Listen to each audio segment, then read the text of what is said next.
Hello, everybody. Thanks for coming to 𝑤𝒓𝒂𝒃𝒍𝒆. My name is Aaron Brown. I'm one of the founders of 𝑤𝒓𝒂𝒃𝒍𝒆, along with Caleb back there, and our partner, Dan Marioni. And this is really exciting to have you all here because we are a collective tasting room that represents a lot of young winemakers, and I think what unites us is our appreciation for farming and interacting with the land, which is the name of this first episode of these events. And so we have some representatives of the land, Charlie Toledo, who is the director of the Suscol Intertribal Council, Saskia, who is a vineyard manager at Hamel, another way of interfacing with the land, and Melissa, sorry, I was blanking on your name, Melissa Bucklin, thank you, Oak Hill Farm. One of the coolest things about Sonoma Christian is perennial grazing, and Kim, we put this together. Thank you so much for creating this opportunity. Thank you, Aaron. I'm Kim, and I am leading an effort called the Future Collective. A lot of you know because you've been part of it, really helping shape it. But it's an event series that is designed to cultivate and bring together the next generation of Sonoma's community leaders. And it's sponsored by Sonoma Valley Catalyst Fund, which is a fund at the Community Foundation of Sonoma County, but is really focused in Sonoma Valley on community-wide issues that are too big for any one nonprofit organization or any one donor to really address on its own. I speak for a lot of people involved, especially people who grew up here and went away and then came back, in asking ourselves, what does it look like? What can we do to make Sonoma a place that we want to stay and that we even can stay, given all of the challenges in this community? I am very grateful to have Elaine Chukan Brown here moderating for us, who actually did our last event at Valley and just has this incredible career as an author and writer and sort of global speaker and perspective on the intersection of wine and community and marginalized people. So thank you. I'm very grateful.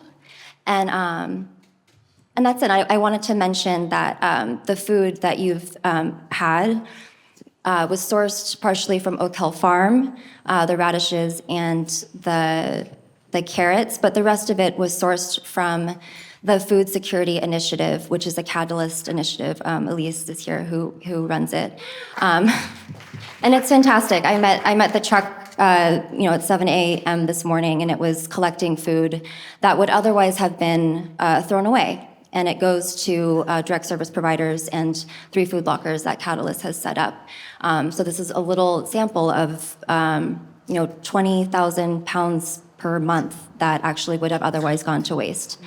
So that's it. Thank you, and I will hand it over. So I'm Elaine, and I'm really thrilled and honored to be here speaking tonight with this panel. Where I come from, I'm indigenous to Alaska. These are actually traditional markings on my face and my arm and my hands. And in the community that I'm from, when we want to show that we have respect, we speak with intention in a way that's also asking permission from our elders to speak. But the way that we do this is by introducing ourselves through our family and our place. And we're here to talk tonight about land and to really rethink what we believe land is and what it means. And that's one of the main takeaways. If you remember nothing else from tonight, remember that you can actually ask yourself, what is my relationship to my place? What is the land on which I stand? How do I connect to where I'm from? And so I'm going to give you one example, one demonstration of what that looks like by introducing myself as I would to my people in Alaska. And I also do this in gratitude to Charlie for being here. In Alaska, we have the notion of 3 types of elders. You can certainly age into being older, and in a certain sense, you're an elder because of that. But in a deeper sense, an elder is a kind of leader of the community. And you might not be as much older as one would expect when you become an elder. Especially in a modern context, people might become an elder because they have gone away and learned skills that when they come back are unique to the community. And Kim just mentioned that a lot of people in this room went away and came back to Sonoma. And you have brought back totally unique skills that you learned somewhere else with other people, and you chose to bring them here and invest them. And I want you to keep that in mind, because again, in the tradition I come from, that means you have the opportunity to be a leader in your community. You have something unique to bring to your community as an elder. An elder demonstrates and earns their leadership through their actions and how they connect to people and the land. So keep that in mind. Okay. Okay. I always get emotional before I do this, so you're just going to have to deal. Okay. My great-grandparents are Paul and Anna Chukan of Bristol Bay, Alaska, of Naknek Lake and Mount Katmai. My grandparents are Gordon and Anisha McCormick. My grandmother is 𝑬𝒓𝒂𝒃𝒍𝒆 Brown of Norton Sound, Alaska. My parents are Melvin and Catherine Brown. I am Elaine Chukan Brown. My young one is 𝑤𝒖𝒕𝒖𝒓𝒆 𝑪𝒐𝒍𝒍𝒆. I am Unangan-Sugpiaq and Inupiaq from what is today Alaska. And I thank you for having me here.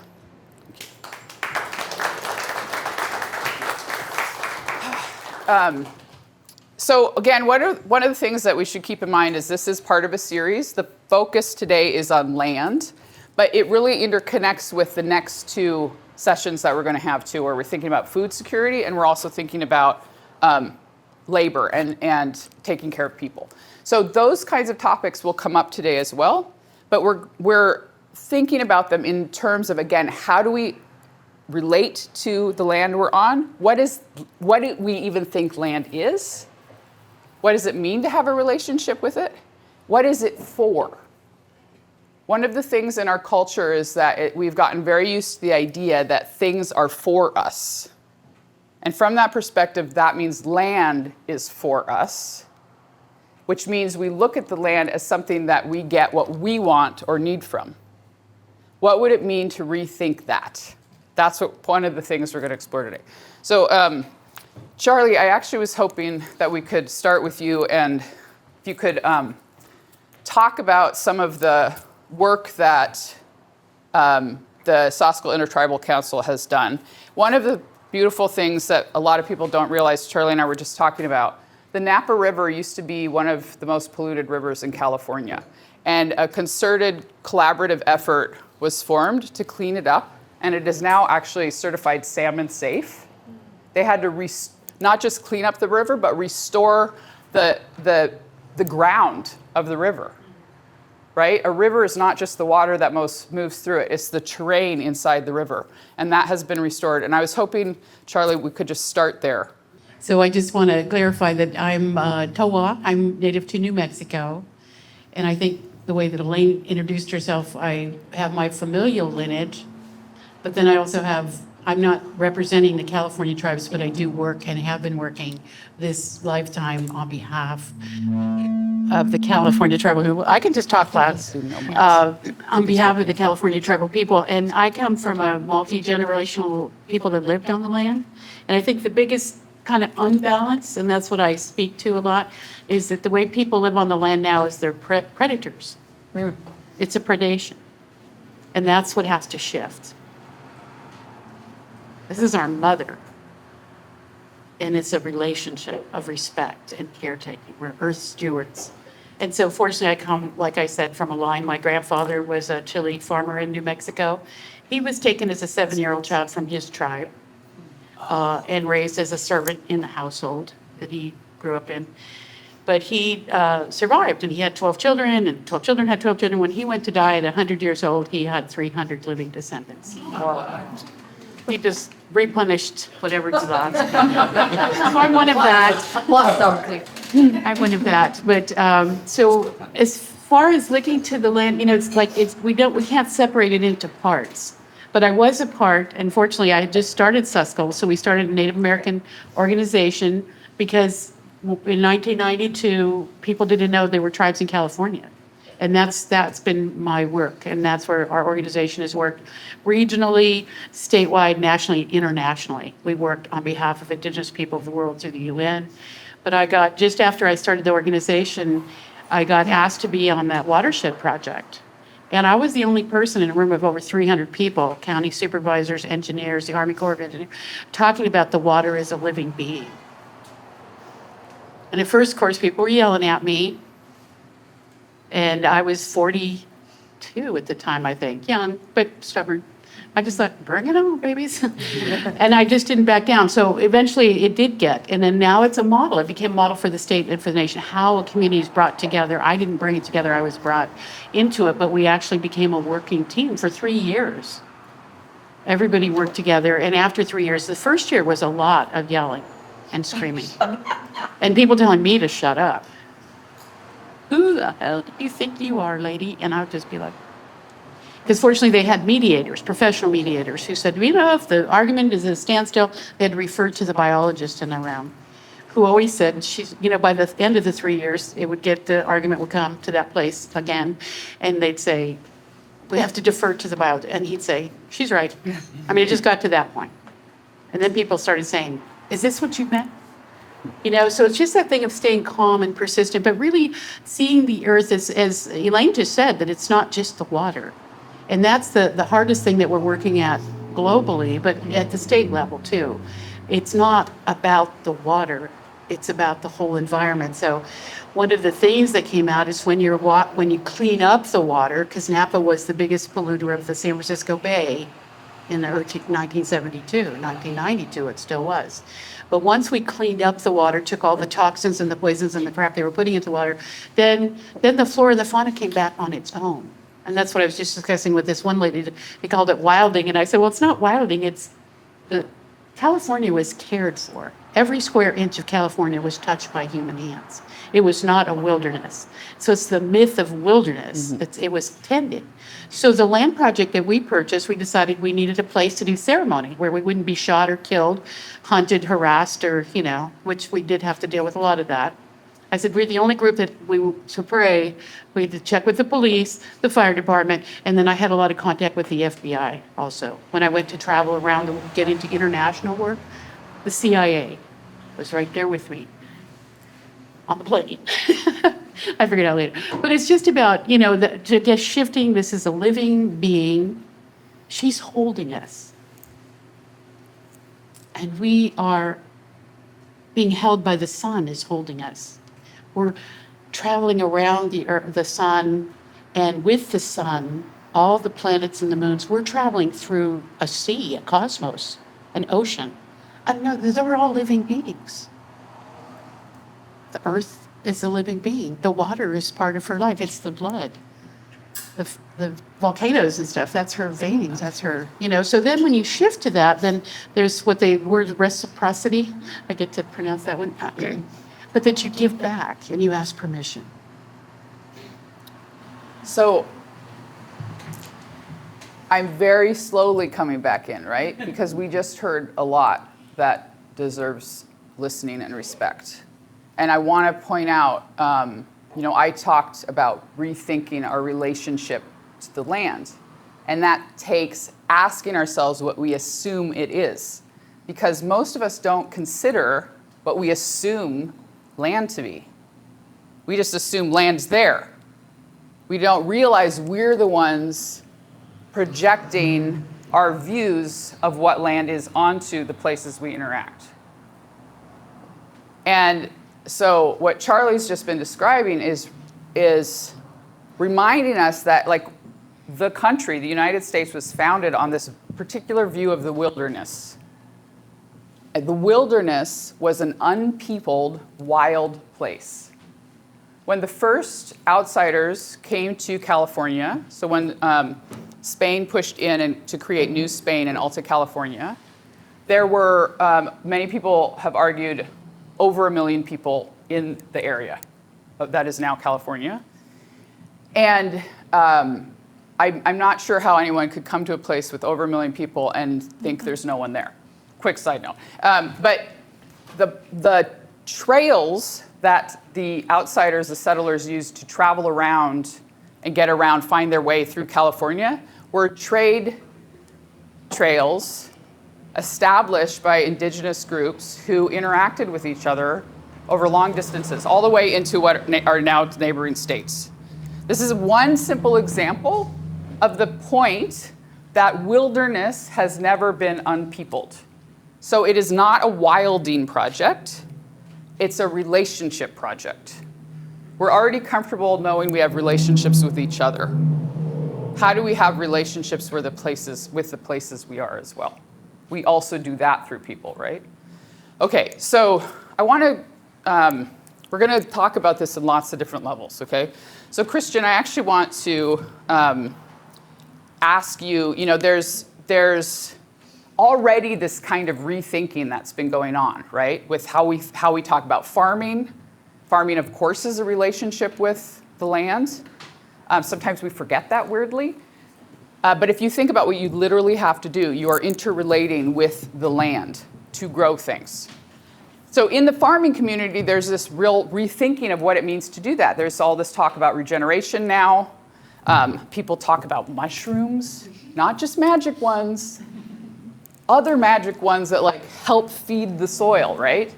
And they're also rethinking different kinds of farming techniques to ask what is most sustainable and what benefits the land. One of the things that's really important to remember, though, is that there's no one answer that works all of the time or all of the year.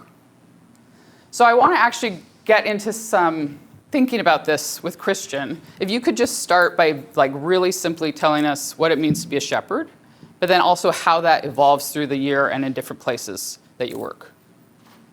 Is that Sure. too broad? Yeah, definitely. Okay. Yeah.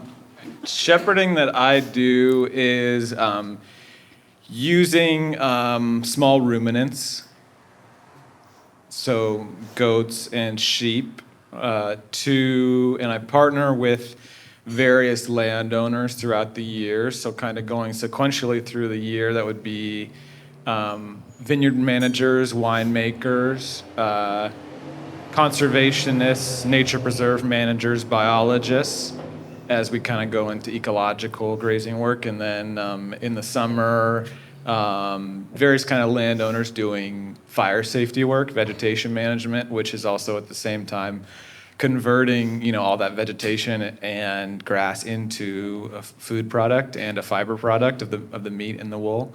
And then also in the fall, just working with different landowners that I've, rent land from to do, the ecological stewarding of that land. And so that's kind of how it goes sequentially in the year. And then to put it in a nutshell, I'd say that all of these things are a matter of me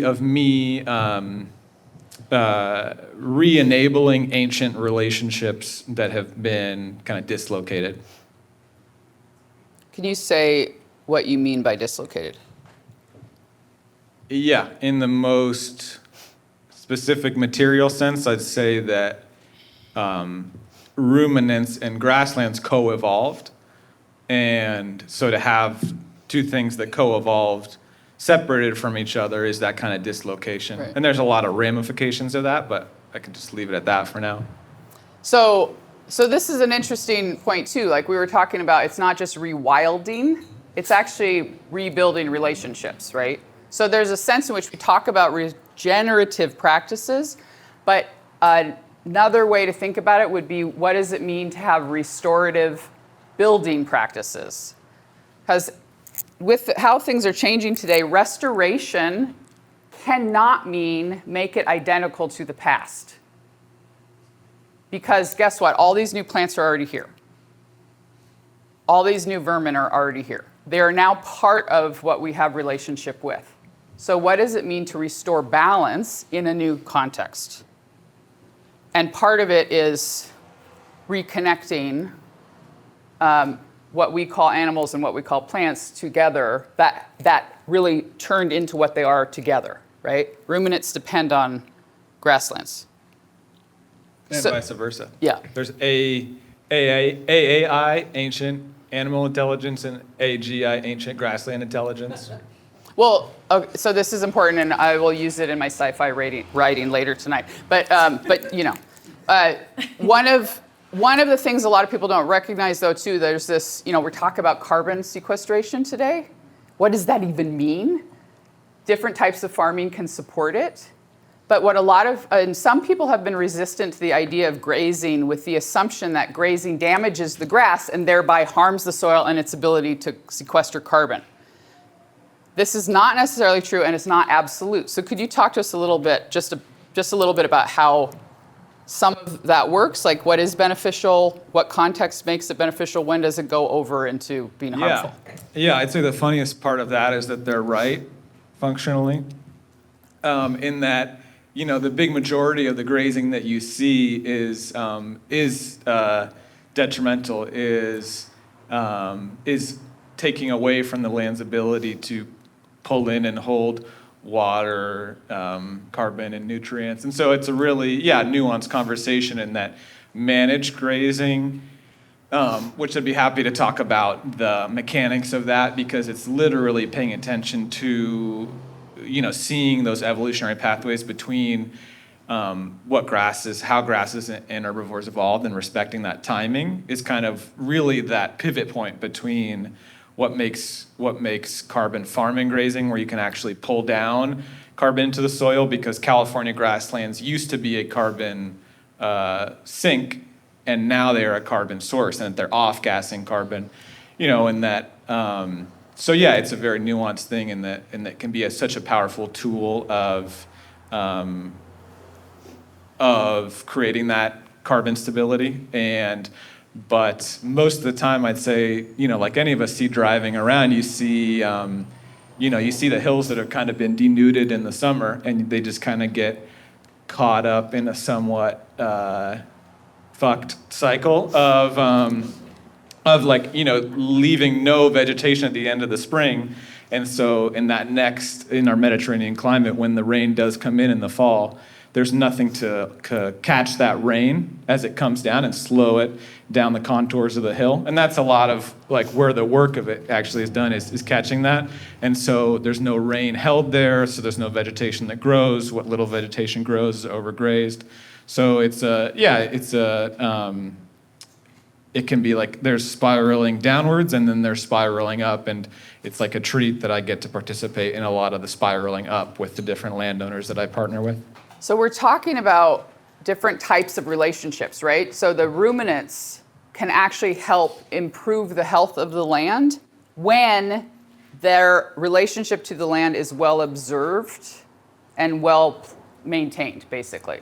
Because there are times when you need to move them, or the overgrazing will happen, right? Yeah, I say one thing on that which kind of speaks volumes is that in like a side-by-side study, they've shown that grasses that are mowed and grasses that are mowed and then have sheep saliva applied to those mowed tips. The grasses that have that sheep saliva applied to them there's like an ancient intelligence in those grasses that say, okay, if these animals are here, there's going to be the right conditions, there's going to be nutrition in the soil, there's going to be the right conditions for us to come back. And so those grasses actually do more budding, do more tillering, and actually come back stronger and do more vigorous growth than the ones that are just mowed. So that's kind of, I think, speaks volumes in terms of like how important that relationship is, and how so much can be unlocked with just respecting that relationship. There's new studies too that are being done on the benefit of sheep urine, just to get the pee out there in the conversation.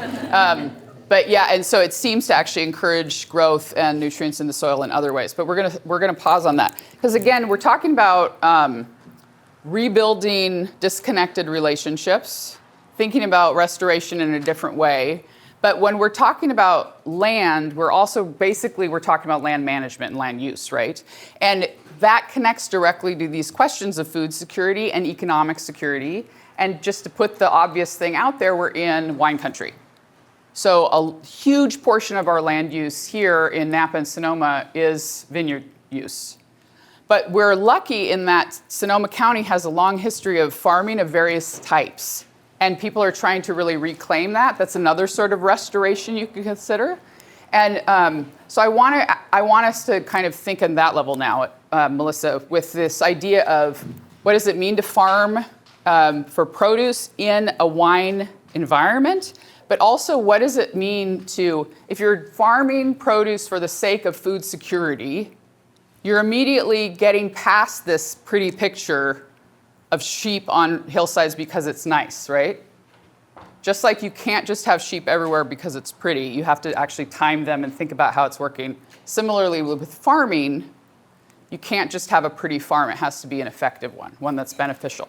So could we just talk about that a little bit, Melissa? Like, what does it look like to farm in one country and to think about that kind of balance of, it's not honest to think farming, grazing, land restoration is always pretty. There's a whole process there. Yeah, so one thing that I've been thinking about listening to both of you is that I want everybody to recognize that agriculture is inherently extractive, with the exception, I would say, of a particular method of raising livestock, which would be this management-intensive grazing that Kristen was talking about. But there's a wide spectrum of methods that you can use to reduce your impact. And while here in Sonoma we have kind of an idealistic pastoral landscape that we love and appreciate, it also is not the industrial type of food production model that really feeds the country. And so I think that's something that I struggle with personally, is that I feel that the food that I personally work to produce is not really available to most people. And in order to make that food security that we want happen and to really have food production that actually feeds and sustains our community, we have to adopt some methods, excuse me, of industrial agriculture. Could you clarify what that means, though? Because it'd be easy to assume, oh, by industrial, we're talking about big tractors, like happened in the Great Plains. That was a problem and created the Dust Bowl. Surely you don't mean that. So what do you mean?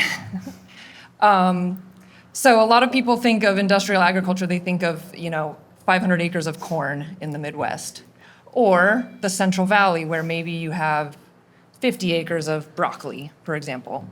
I think here, on my farm in particular, and a lot of the other small farms, we're growing tiny fractions of those crops in a very diverse system. And while that is a great model in terms of keeping your staff employed year-round and not monocropping, it is really difficult to grow food efficiently that way.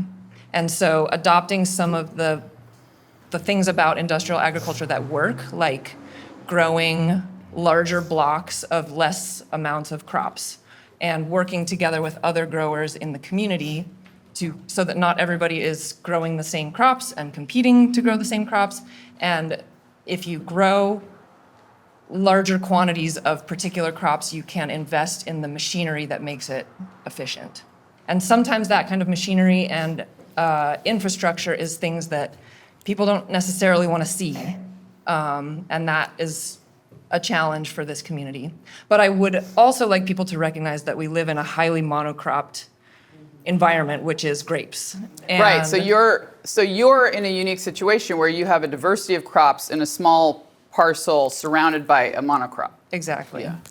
And so, our business model is retail centered, where we sell the vast majority of our products through the farmer's market and through our farm stand.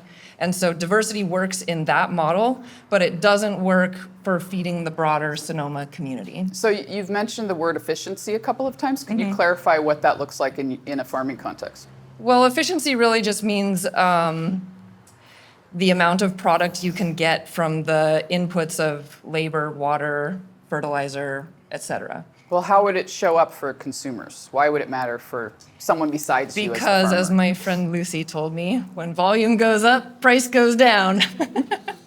And it's true, because if you look at the cost of industrially produced food in the grocery store, it is generally much lower than what you would find at the farmer's market. And while I would argue that the methods of agriculture that we use to produce that food is higher quality, it's more, it's kinder to the people who work in agriculture,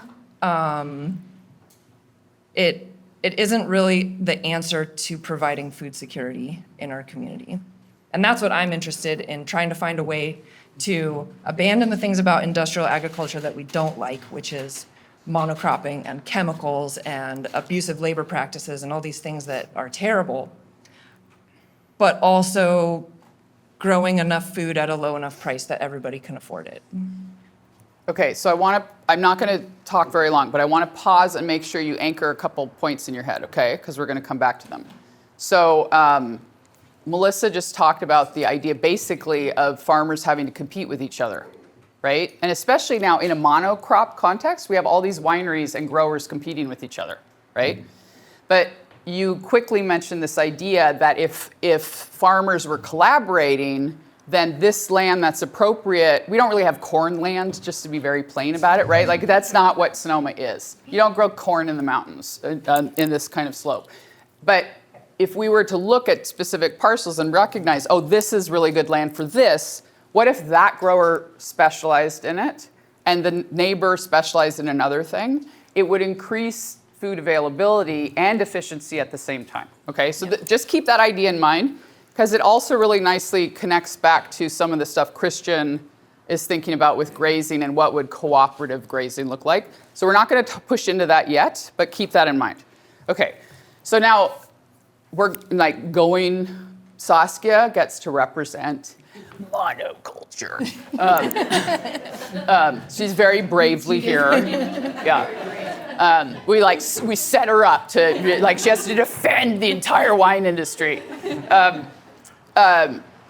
So from that perspective, though, like, this area is really predominantly growing wine grapes. Not only, but predominantly growing wine grapes. So within that context, what does it mean to farm equitably and in a better balance? Okay, so again, what I'm saying is we've talked about some ideals. We've talked about reestablishing dislocated relationships like ruminants and grasslands. We've also talked about restoring rivers, and we're going to keep talking about these things. But let's take a pause on that just long enough to ask, if we accept the system we are currently in, because it is the system we're currently in, what would it look like to do it in a better way or a more balanced way with that recognition that we must also keep improving? So what does that look like in a vineyard context? Yeah, I think, as Melissa mentioned, we are living in a valley, in a county that is heavily monocropped. Viticulture is beautiful. Many of us probably live here because of it. It provides opportunities for this exchange of ideas with other parts of the world, coming here, working harvest, going back, learning from other places. And it's been a thriving form of agriculture in the valley, but we have too many grapes. And I don't know if you've heard, but the wine industry isn't doing so hot, and the market is responding. In the last 2 years in California, we've ripped out about 37,000 vines, and the recommendation is to rip out 50,000 more. To put that into perspective, Sonoma County has about 60,000 acres prior to this removal. And the reality is that some places in Sonoma County are great for growing grapes. We have the climate for it, but it doesn't need to be planted to grapes just because you have a piece of land and want to plant it to viticulture. It's probably not the best idea, especially if you're going to farm in a way that is very input heavy, which is what we see a lot in Sonoma Valley. If you don't see anything growing under a grapevine at any point in the season, it's heavily chemically farmed. And I've worked in that paradigm before, and I had to leave it because it's so depressing. If you are sending your coworkers into a field that has been sprayed with anything that's unsafe to them. It not only harms them, it comes home with them on their clothes, their dogs lick their feet, they hug their kids.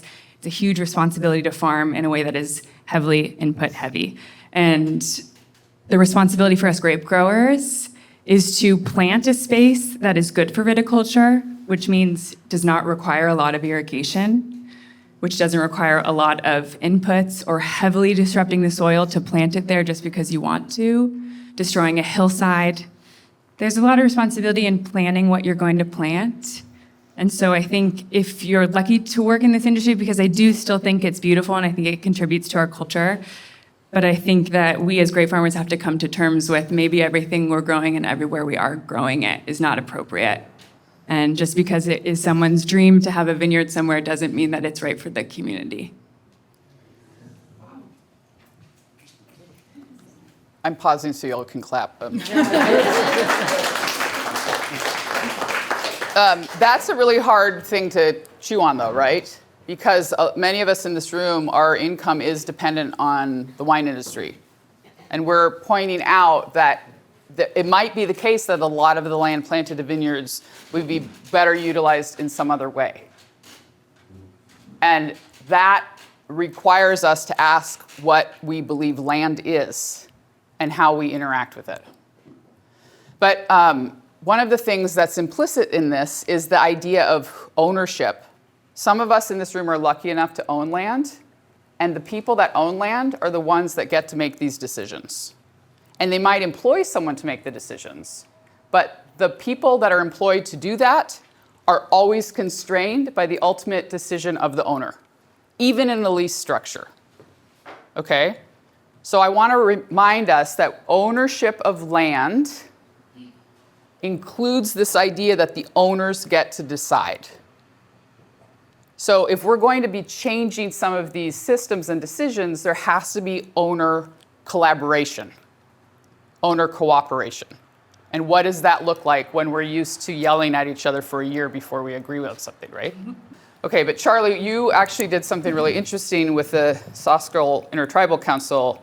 When you came in '92, you actually said we need to own our own land for the very reasons that we were talking about. So could you tell us a little bit more about that? And I want to start a conversation then about exactly that. We've kind of gotten the groundwork about what different people are doing and how they're thinking about it.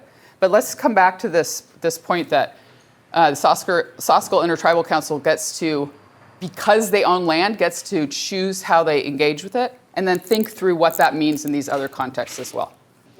But then I'll start wanting to sing. I'm having trouble not singing here.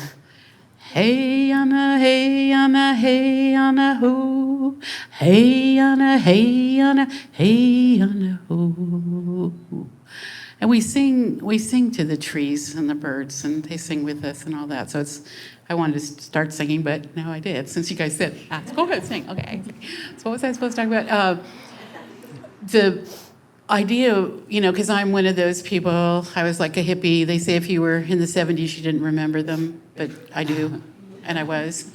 But I was also, sorry, that there could be a collective ownership. So I thought that somebody would donate land to us because, if they found out there were tribal people living here for 10,000 years before they came, invaded, and wiped them all out, that somebody would be happy to give us some land, that we would have unrestricted use for ceremony on behalf of all sentient life on this planet and be communicating through the stars to the universe.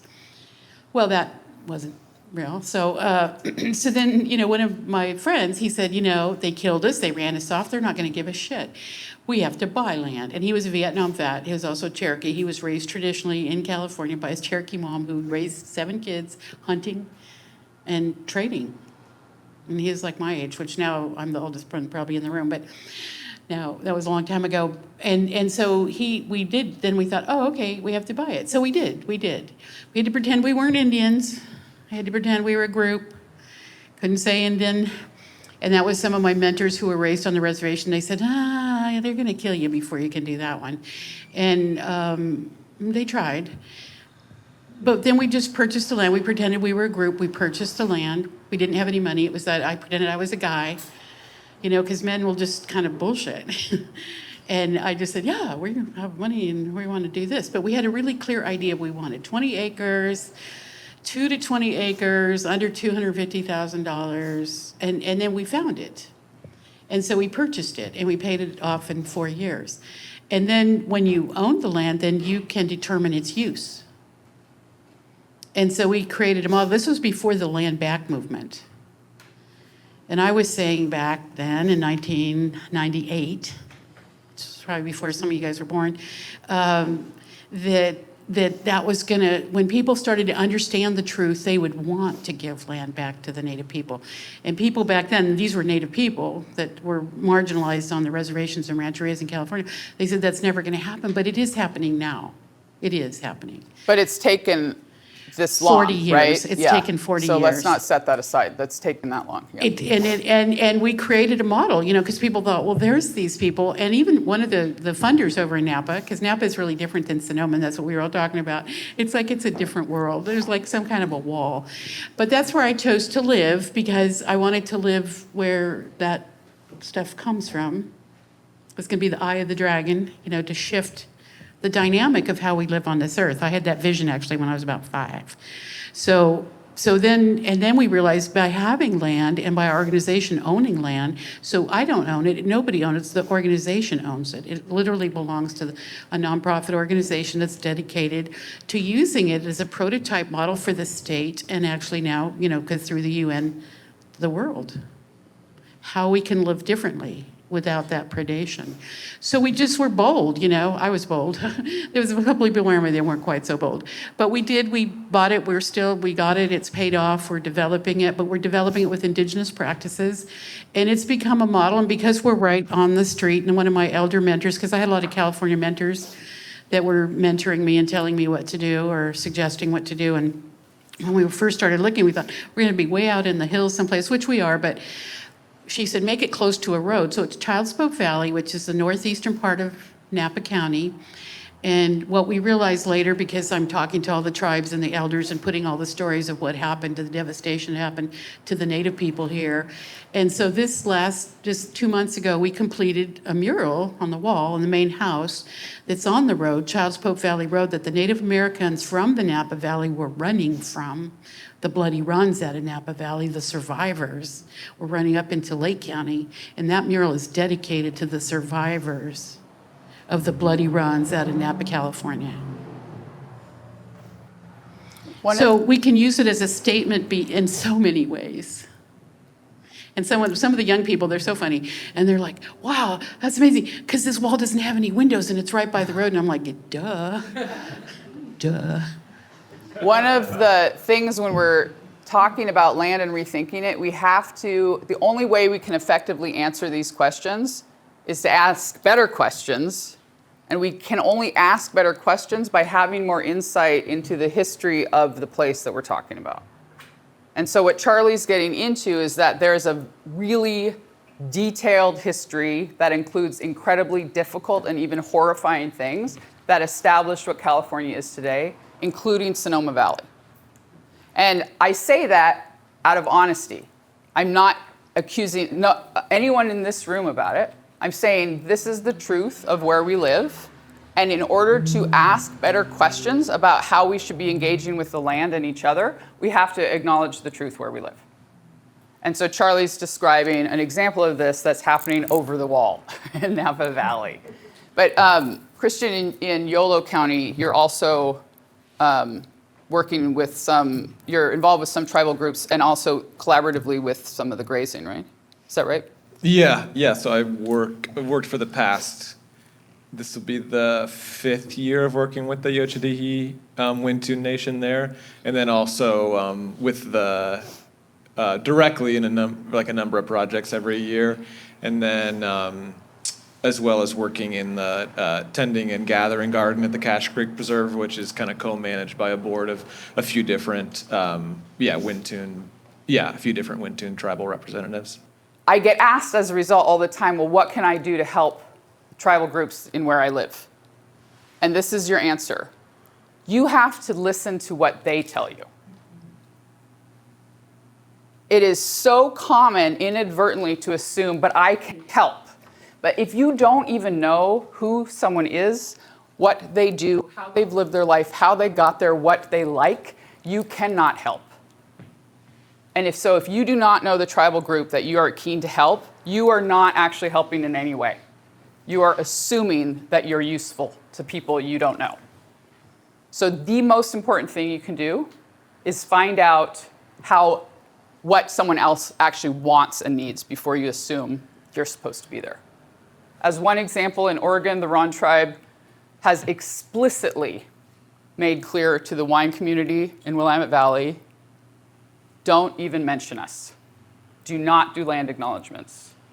I was a diversity and cultural advisor for a group up there, and they were like, well, what should we do? We want to do land acknowledgements. And I was like, that is nice for you. You want to do what you just told me is you want to do land acknowledgements because it makes you feel good, and they told you do not mention them. So if you want to acknowledge them, you do what they said. You don't mention them. Okay, I'll probably preach more, but we'll pause on that one. Okay, but I want to actually just think about this idea of like collaborative work and also engaging with the work. And what each of you are doing is like really evolving over time. So let's just start having that open conversation about, with all four of you, what does it look like to be thinking, future thinking with the truth of where we are. You know, Charlie gave an example of you're engaging with the land, you're getting to choose for yourself when you own the land, but you're also using it to teach. The mural is a teaching example. Just because you can plant a vineyard somewhere doesn't mean you necessarily should, and I would say that's true of any crop. And I think, particularly further up the valley, the land is well suited for grapes. You can grow grapes on hillsides and rocky areas without doing as much damage as you would growing vegetables, for example. But I would say that those rocky hillsides and forests are also great for sheep or cows that can really do a benefit to the land more than grapes can. And then there's a lot of flat land, especially down on the southern end of town, that is filled with vineyards but could be growing vegetables in an efficient way. Or, grains and beans are probably not well suited to this area because the land is too expensive. We don't have the milling infrastructure. We don't have the machinery in this area for that particular type of agriculture. But we could be growing a lot of other crops in the land that we have by using land for what it's best suited for.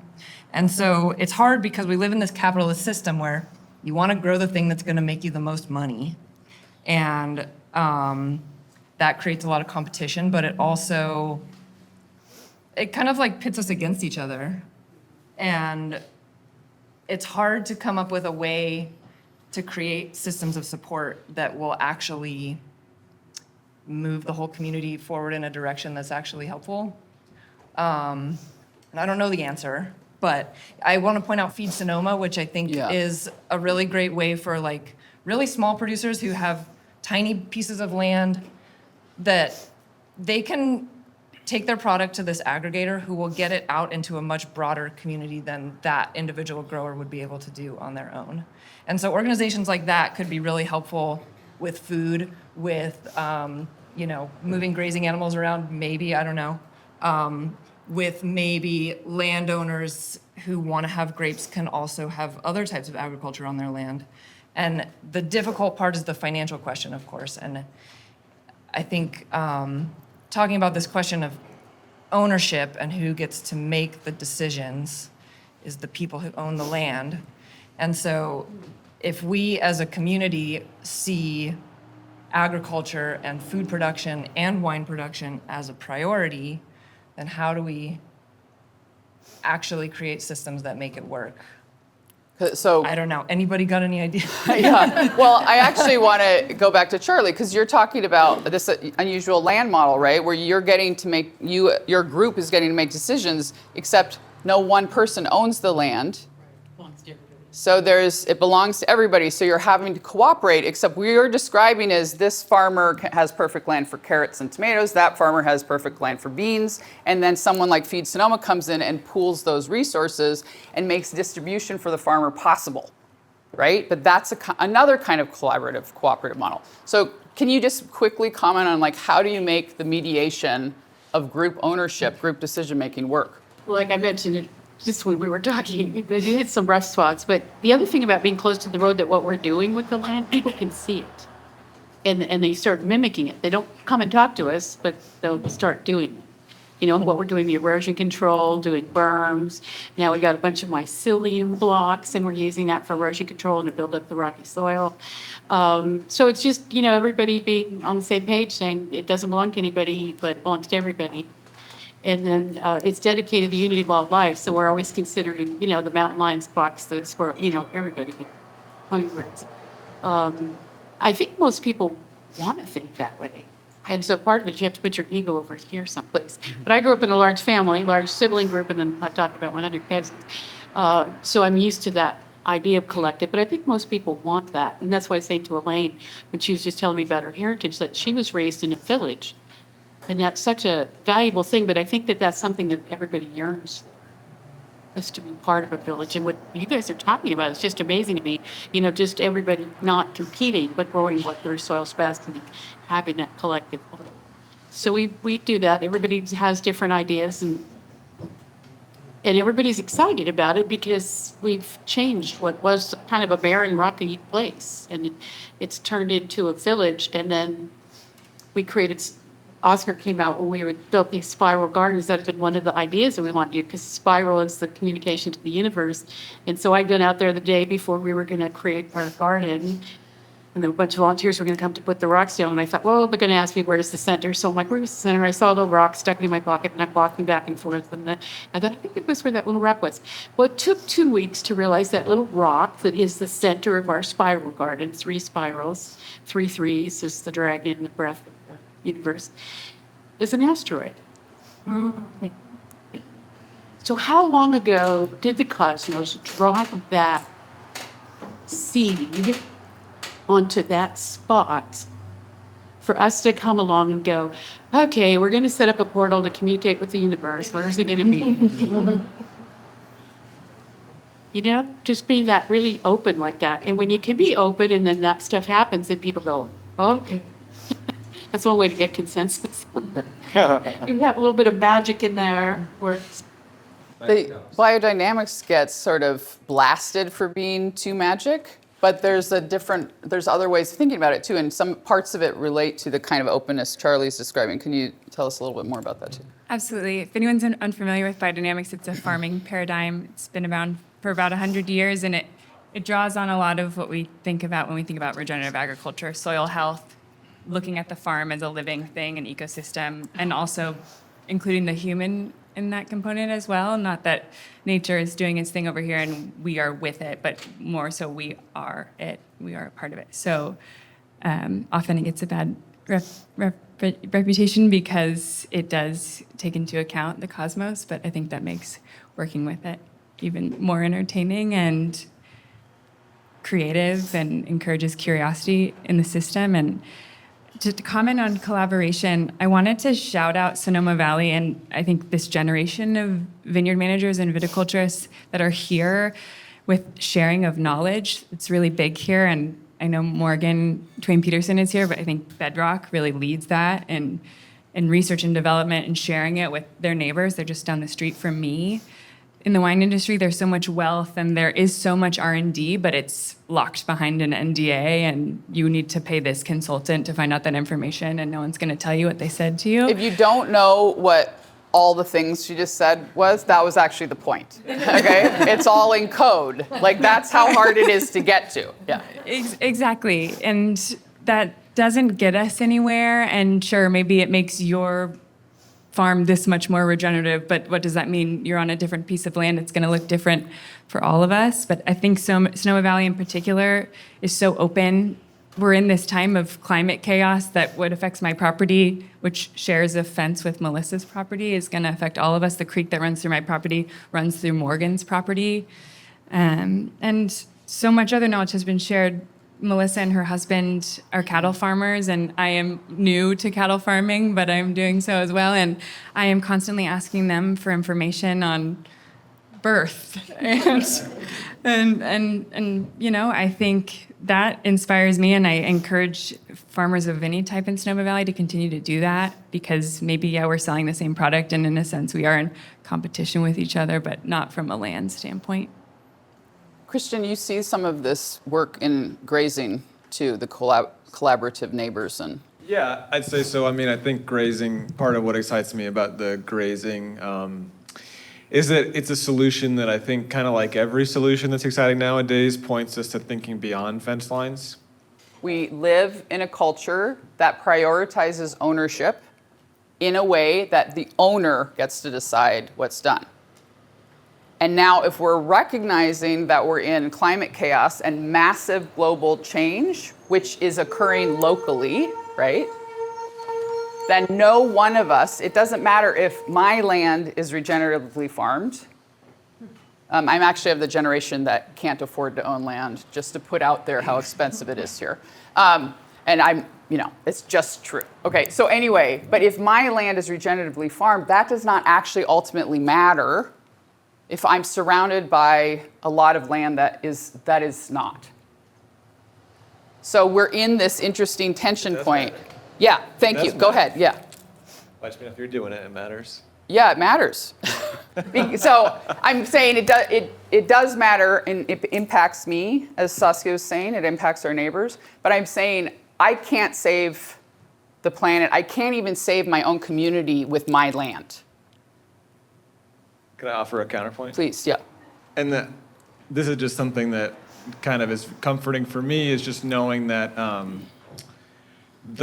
the land here in Sonoma, like in so many places, has been beat up and it's very degraded. But the land still in Sonoma today, you know, if the microchips disappeared tomorrow, if the, you know, like the sub-oceanic internet pipeline disappeared tomorrow, the land here in Sonoma today has the capacity to feed all of us without anything, without a plow, without a chemical, without a water pipeline, without anything. You know, it's like the between grass, the acorns, the wavy soap root, you know, there's 1,000 things that are, you know, caloric and nurturing for you. And yeah, so just to know that, you know, it doesn't take anything. You know, the land has the capacity to feed and nurture us right now. And I think, what's the guy's name? Kai Rizdal, the guy that's on the radio every day, like at the end of the workday. It's like I always think he's like the other kind of pastoral. Like I'm one kind of pastoral, he's the other kind. Like he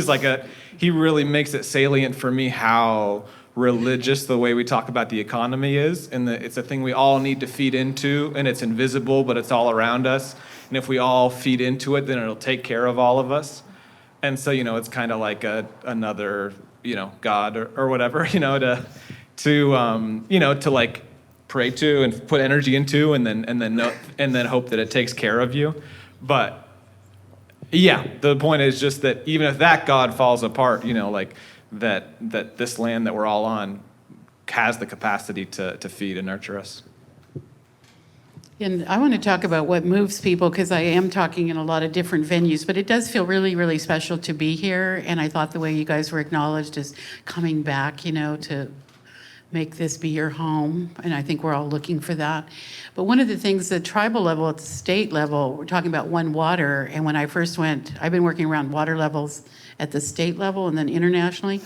But then I came back because you have to work where you live. So I wanted to start working at those meetings in Napa County. And so I brought up the thing of their water meeting, one water, that all the waters are connected.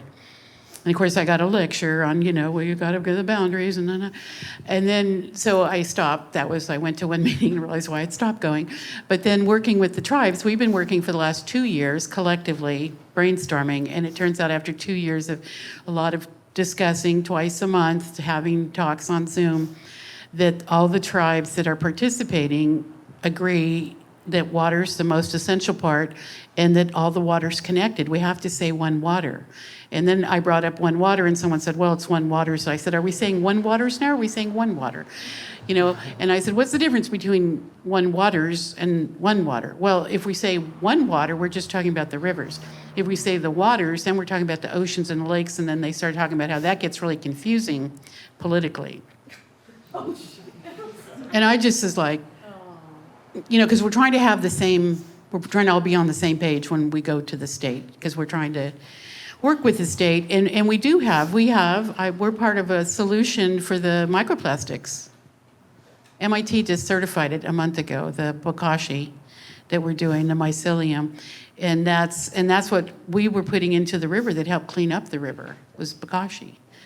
It's beneficial microbials, you put it into any environment, it will clean up, actually eat, the plastics in the soil, in the water, in the oceans.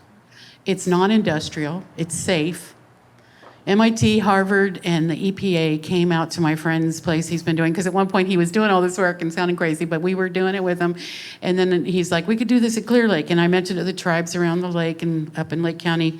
And they said, no, it has to be 5-year evidence-based practice, blah, blah. So I gave him that. I said, the tribes will do it, but it has to have this evidence-based practice. He goes, okay, we'll start. So in 3 years, they had so many changes, just like the Napa River, that once they cleaned up the water with the bokashis, and the beneficial microbials, the flora and the fauna returned on its own. Once you clean up the environment, take the flora and the fauna, that means the animals and the fish and the plants come back by themselves. And so there's a Wapato Island, is the potato, the Wapato tribe lived there. And after 3 years, 2.5 years of cleaning up the water, the Wapato potato came back, hadn't been there for 50 years. The tribe from that region who didn't have access to the land, but my friend advocated for them to have access to be able to harvest. For the first time in 50 years, they were harvesting their staple crop, which came back by itself once the water was cleaned up. So he said, I think it's time to call MIT and Harvard and the EPA. And they did all come and they said, yeah. They certified that as the solution to pollution. So it's not a problem anymore. We have the solution. Now it's non-industrial. It's safe, and everybody of every age can be doing it right now. So it's a great example of rethinking collaboration, right? Because you're talking about tribal peoples coming together cooperatively, because it's group ownership, and working with outside researchers to track the actual impact. And let's be real, that legitimates it to people that aren't used to talking about the cosmos, right? And that means that it can be brought to tribes in Lake County, but it also means it can be brought to the Mississippi, right? It's now, because of that collaborative work, you have shared knowledge more broadly that is useful for us. But it's also, I was being intentionally depressing earlier. I think you probably caught it. I actually burned myself with a bean on my way here. I was eating a bean burrito and I burned my face. The bean exploded out of the burrito. It landed on my chin and instantly burned it. I'm really impressed by the tenacity of that bean. But I almost hope it scars, because then people would be like, oh my God, was it a curling iron? And be like, it was a bean. Yeah. But the point is, sometimes things happen and we're intentionally depressing, right? Sometimes you get a bean on your face. But Christian, if that sounded random, it was, okay? Because that makes you have to pay attention because you don't even know what's going on. So now bringing it back, Christian immediately responded and said, wait a minute, let's keep this other perspective. The land right now can provide the things we're worried about having. And Charlie gave an example of how quickly that's true. Yeah. And it's true right now. So the largest dam removal project in the history of North America happened in Northern California and Southern Oregon. Historically, it was one of the largest wild salmon runs in the world. The salmon were gone. 2 weeks after the final dam was removed, the salmon returned to the river. I come from salmon people, so it makes me very emotional. But that's another demonstration of what they're talking about. 2 weeks. The same thing happened in the Napa River, because the salmon are all the way up to Calistoga, which they hadn't been there for almost 20 years. Wow. And that's happening, and all the creeks are full of salmon this season. Full. It's the river's bubbling with salmon.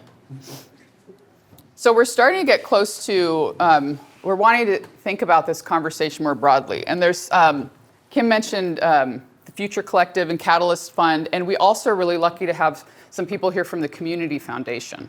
And so Catalyst Fund and Community Foundation think about community and these different elements like land and food security and housing and equitable employment all of the time. Like that's what it means to have a community group. You're not just thinking about people, you're thinking about what people need and how they relate to all these other things. And so I actually was hoping to kind of open the conversation and ask if there's, we've been having this interesting conversation. I'm hoping to keep hearing from all of you, but if there's anyone here from the Community Foundation or from the Catalyst that wants to add anything to what we've been discussing here, notice we haven't given answers. We are trying to offer information and insight to help us ask better questions, which then can lead us to things we might do later. But in the meantime, again, is there anyone from Catalyst or Community Foundation that would like to add to, or ask questions from the panel? Yes, please, Oscar. I'm Oscar Chavez, President and CEO of the Community Foundation. I just really want to offer words of appreciation for holding space for this important conversation. And as I heard words like regenerative, about being whole, about cooperation, about collaboration, it really speaks to the aspiration that we have at the Community Foundation to really think about what are the necessary vital conditions for well-being.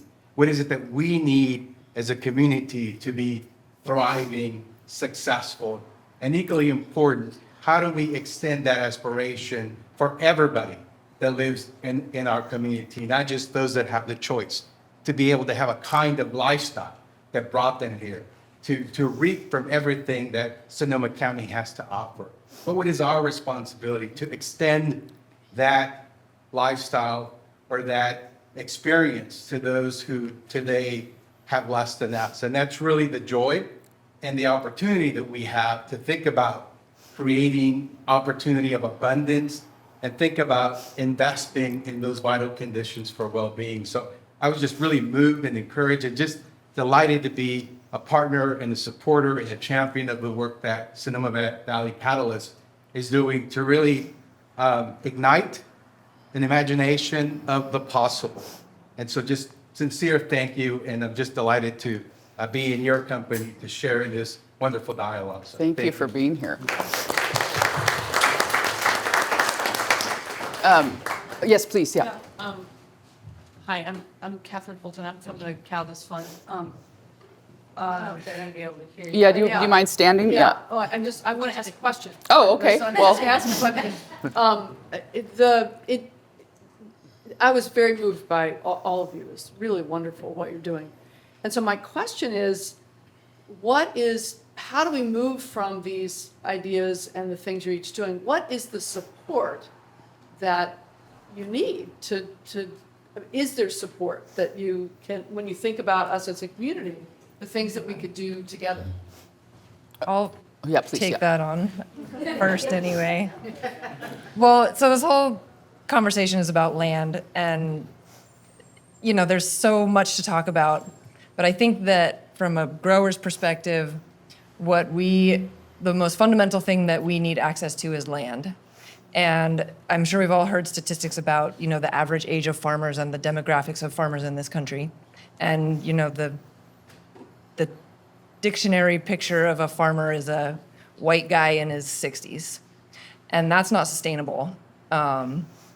So we need an infusion of younger people. We need an infusion of people of other backgrounds and, minority groups and women in order to provide the type of creativity and innovation that will continue to feed us in a changing climate. But what those people don't have access to is land. And here in Sonoma, it's essentially out of reach. It's too expensive for most people. And so leasing is an option, and leasing can work, but there's a lot of barriers to success for growers who lease their land. So just one very important example is that, especially in growing vegetables, the profit margins are very low. And so if you invest your whole career in the infrastructure and the soil health of your business, but you don't own your land, then at the end of the day, somebody else owns the value of all your investment. And how do you retire if you don't own your land? How do you retire if you don't own a house and you had very little income for your whole life? And then another problem with leasing is that sometimes there's a conflict between what a grower needs from a piece of land and what the owner wants to see happen on that land. And so it's very hard. If there is that conflict, there's not always that conflict, but if there is that conflict, it's very hard to make a financially viable business for a leaser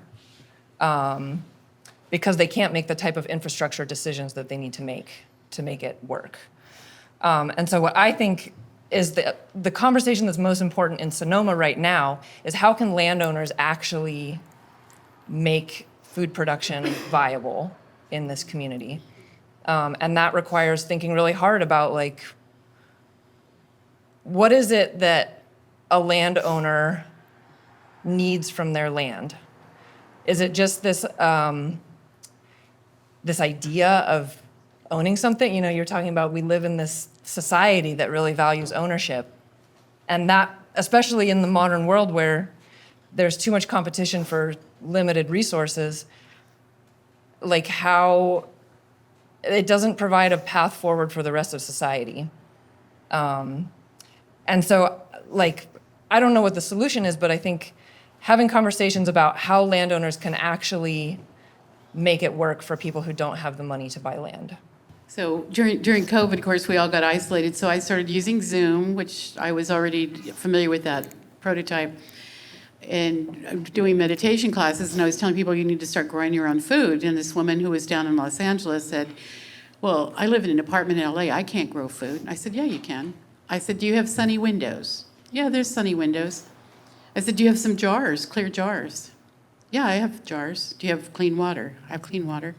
I said, why don't you go down to the grocery store, buy some organic beans or alfalfa seeds, and start sprouts. 3 days, you'll be growing your own food. I said, and she goes, well, you know, we have a little balcony off the apartment. I said, how big is it? 6 by 9. I said, how many people live in your house? 2. I said, do you have pots? Could you get pots and soil? She did. Within a month, she was growing enough food for her mother and herself.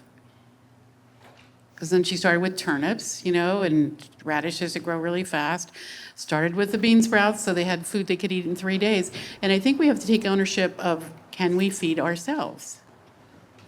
How much food could we grow where we're living right now, this minute? And I think that that's part of where we shift our paradigm. Not if we don't have, but what do we have? We all have access. And I know people who grow food in their cars. They don't have a home. And they use their back window thing, you know, to be growing sprouts or little pots of, again, you know, radishes if you're a vegetarian. But then I think what the other part that we're all excited about is mushrooms, you know, that's a really high protein food that you can grow in the dark. You could grow it in your closet. And then it propagates itself. So we've inoculated some of the soil, so now wild mushrooms are growing all over everywhere.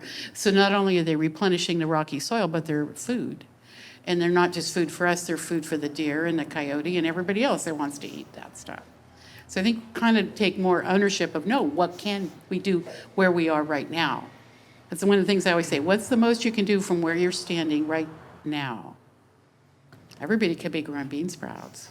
So we have kind of two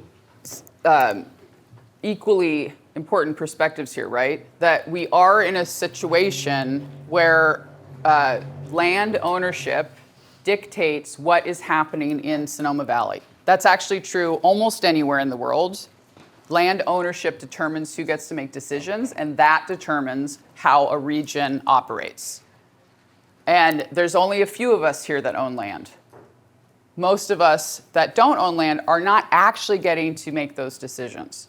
So Melissa's point, and in response to your question, it's a little bit like what I said about tribal aid.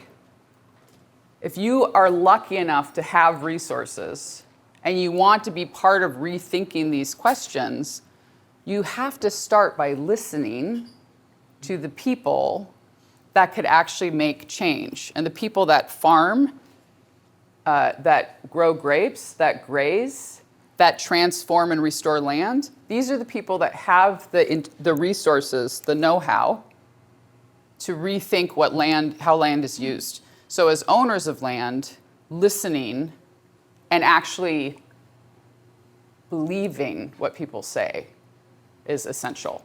And at the same time, every one of us also needs to recognize we do own our choices, as Charlie was describing.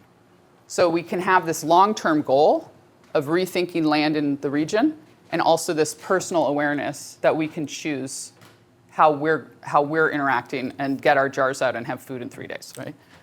But Saskia, perspective from the wine and vineyard side? I think where the wine industry needs the most help is supporting our labor force, making sure that they're allowed and have the opportunity to live in the same county that they work in. I work on the vineyard, but I manage people. I don't touch the vines as often as my crew does, as my foreman does. They have a closer connection to those vines than the owner of the land does in reality. So I think that, and I don't know what those programs look like. It's not my background, and I don't have the answer, but I do know that my foreman would love to live on the vineyard because that's where he spent 30 years of his life. And I think the same would be true of the crew also. So I think programs that support vineyard workers staying in the county that they live in and raising their families, if that's what they want to do, is what we need.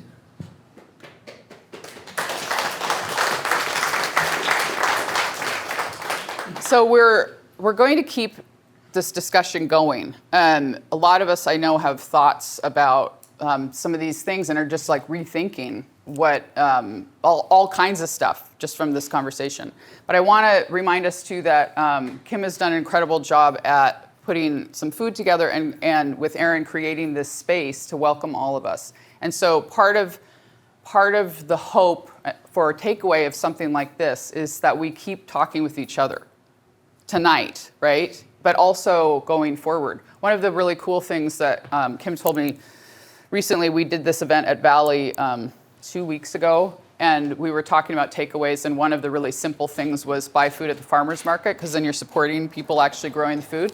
And so Kim happened to go to the farmer's market and saw all of these people from the event. They were like, I'm doing it, I'm at the farmer's market. So, which is such a perfect affirmation, right? There are things like starting sprouts in the sunny window in our glass jars that you can do in 3 days that changes a lot of important stuff about your life, even though it's simple.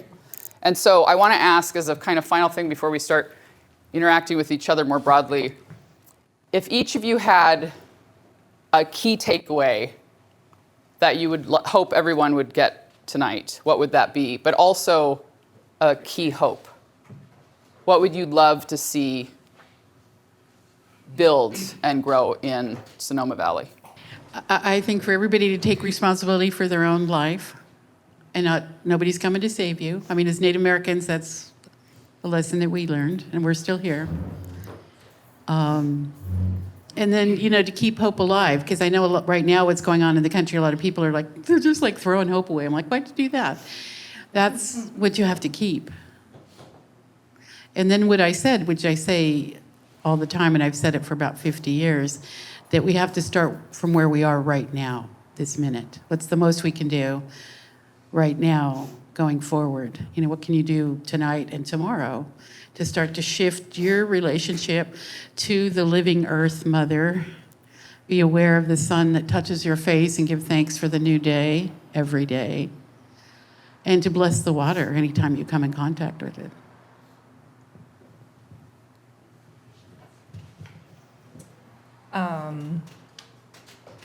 So I guess I would say that, just so you guys all know, this time of year in my industry is the most high pressure, high stress time of year. And so right now in particular, I feel, thinking about some of these issues, they make me cynical and grouchy and angry. And what I have to realize is that somebody who doesn't do what I do has no way of understanding what's happening on a daily basis. And it's not fair for me to be angry about that. And so this kind of conversation can help people who aren't involved in agriculture at least kind of try to think in a little bit of a different way. And so I think, any of this that you can share with people in your lives that might have some impact. And I just want to put one little plug out there, which is that the farmers market in Sonoma, the downtown farmers market, is undergoing a lot of changes right now, and changes in a really good way. But many of you may not realize that the Tuesday market is run by the city of Sonoma, and the Friday farmers market is a totally different organization. And I would argue that the way in which the city promotes agriculture is woefully deficient, because that farmers market is what I would consider to not really be a real farmers market. It's more about food vendors and music and alcohol. And anybody who has a voice in the city, who has somebody that they can talk to in the city that like, hey, what if you let the Friday farmers market have a spot at the plaza? Yeah. You mean on Tuesday? No, I mean on Friday or on Saturday, or like just moving it, and they're not open to that because it would compete with their farmers market. So, But guess what? We have a room full of really powerful, convincing people. so that's And my I one know little I'm not plug. being trite in saying that. Like Melissa's asking, if you're willing, speak up. There's your takeaway. Go to the farmer's market on Friday and speak up for the farmer's market. Right? There's two takeaways. Okay. I would like the crowd to walk away, and I think a lot of us know this, but remembering that wine is an agricultural product, and who you purchase from matters. What type of agriculture you support matters. And it's not easy to spend a lot of money on a bottle of wine all the time, and I understand, but maybe that will translate to higher wages for the labor force if you do some research into it. But I think it's important to, when you buy wine and who you buy it from, ask how they farm and how they treat their workers.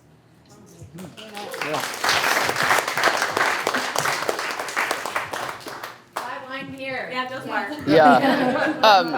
I want to actually point something out that some people don't realize, but in the nation, so in all of the history of the United States, the first laws to institute farm worker protections.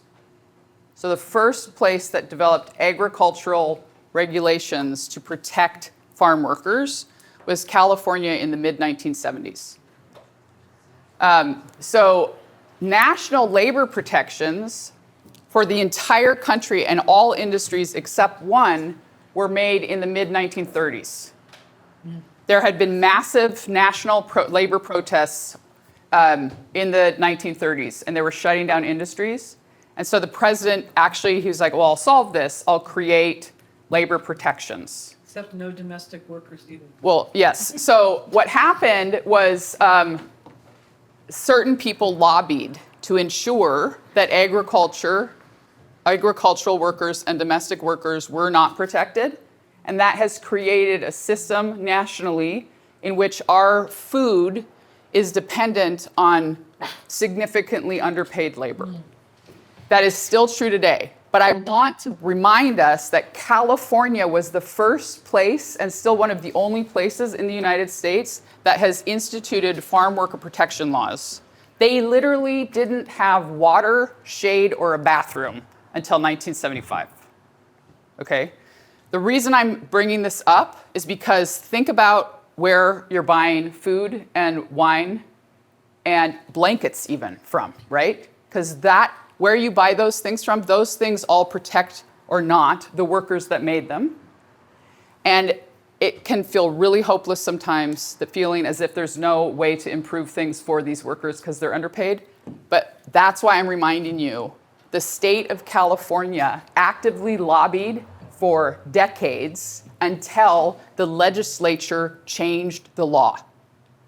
That is possible here, and that's actually another version of what Melissa was getting at. And what Charlie's been reminding us, take responsibility for what you choose to do. That's what I want you to have as a takeaway. I'm reiterating what they've been saying. Each one of you in this room is responsible for what you choose to do.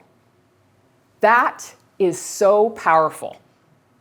Because no matter how small or challenging or difficult or hopeless things feel, you are still in a moment where you get to choose how to engage with yourself and that situation, which means you're always in a moment of possibility. And that possibility can include changing where the farmer's market happens, getting sprouts growing in 3 days, thinking about changing fence boundaries on property to have cooperative grazing, improving worker housing for agriculture at large, which includes wine. So these things are all bigger than any one of us, but we actually each get to choose how we engage with our surroundings. And one of the ways we can choose is to speak up for these things that matter. And so I really want to thank Kim and Aaron for being willing to put the work in to bring this kind of thing together. Because it's really easy to assume, well, I should go to a class and learn what I'm supposed to do. And this conversation is about offering you insight so that you can take that responsibility to choose what you're going to do. By the way, that is being an ethical person. Yes, we are. So I'm just reminding us, though, because we were just talking about workers. And so grand finale, do you have takeaways? No, they're killing it. I know. See, I do. But yeah, go ahead. What was the question? Just what? They're killing it. I don't know. Yeah, I mean, you can just also reiterate, like, key takeaway, key hope that you have. Key takeaway, key hope. I would just say if anything's resonated with you at all, I'll put out some cards, and just that it's always great for people to get involved with what I do, and that can mean just, hiking a hill and helping put up some electric fence or carrying water to the sheep, anything over to, like helping usher life into the world and helping like pull a lamb whose shoulders are stuck on the mom's pelvis and so can't make it through the birth canal, the vagina, to like come into this world. Or it can mean anything all the way to, taking a life and harvesting a life and shedding blood to create meat. And, if you eat meat and yet you think, and yet that gives you like a very unsettling feeling, to participate in that, then that's an interesting feeling. So yeah, I would just say maybe the takeaway is just, if anything struck a chord with you, then feel free to reach out and be happy to welcome you out into the pasture sometime. These events take a lot of work from a lot of people, so I'd like to make sure we take a moment to thank everyone here that helped set up the space, move furniture around, hold the time, sell the tickets, provide wine. If you could just help me thank everybody.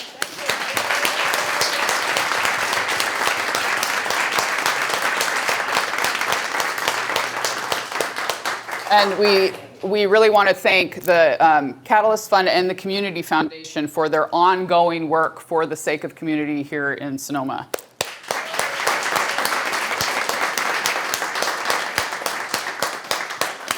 And I love that part of that ongoing initiative is this new effort, the Future Collective, bringing people together to share insight to build future leaders, right? We started by talking about elders. Elders are not just older. Elders are people that bring their unique insight to share in the community to help it move forward. That's what leadership is. Shared movement forward. Not singular, but as a community. And so the Future Collective ultimately is about helping create future elders, leaders in the community. And you have all been welcomed into that process. And so I really want to thank Kim especially and the Future Collective for doing that.